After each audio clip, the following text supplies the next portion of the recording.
మాకు ఆ రూమ్ తీసేసి ఈ రూమ్ ఇచ్చారు కదా మన పందిరి గుడుసు బాగుంటుందిలే దీనికంటే. దీని పేరు పందిరి గుడుసు. వాతావరణం మొబ్బే చేసింది కాబట్టి ఇప్పుడు వాన వచ్చేస్తుంది. క్లోజ్ చేయాలి చూసారా.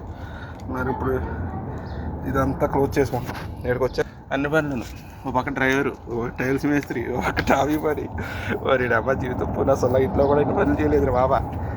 మా వాడు మా నాన్నమ్మ అయ్య క్యారేజీ తింటాక టీ తేరా అంటేనే ఈ గుట్ట అంటే నా గుట్ట అంటే వచ్చేవాడు. టైం అయిపోతుంది ఉన్నాడు.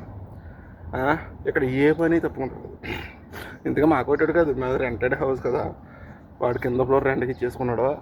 డ్రైవర్లకి ఆ రూమ్ తీసేసి డబ్బా రూమ్ ఇచ్చాడు. అలాగన్నీ నీట్గా చేసుకుంటున్నారు. మాది అయితే మేమే చేసుకోవాలంట. మరి శ్రీలంక కూడా చచ్చిపోతున్నాడని మళ్ళీ నేను ఇచ్చుకొని, మనకు కొద్దిగా అలవాటు ఉంది కదా. మరి ఇది అన్ని బొక్కలు వేలెట్టు వచ్చాం కదా ఇక్కడికి. సర్లీ బొక్కలు నేను పూడుతానరా, నీ బొక్కలు నువ్వు పూడ్చుకో అనేసి ఇదిగో ఈ బొక్కలన్నీ పూడుతున్నాను. మళ్ళీ వాన వచ్చేస్తే అన్నీ తడిచిపోతాయి సామాను. అది ఇలాగ అన్ని పనులు చేయాలంటేనే గల్ఫ్ రండి, లేకపోతే వద్దు. అయినప్పుడు గల్ఫ్ నా ఐడియా ప్రకారం అయితే గల్ఫ్ అసలు రావద్దు డ్రైవర్లు. కోవిట్కి రావద్దు మేము, ఎందుకంటే కోవిట్లో రూల్స్ అన్ని డ్రైవర్ చాలా తలగా పెట్టాడు.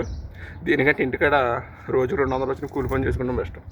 డ్రైవర్ ఇప్పుడు గల్ఫ్ కంట్రీలో డ్రైవింగ్ అస్సలు బాగా, ఎవరో రావద్దు. ఓకే, ఇది పని, అన్ని పనులు చేయాలి.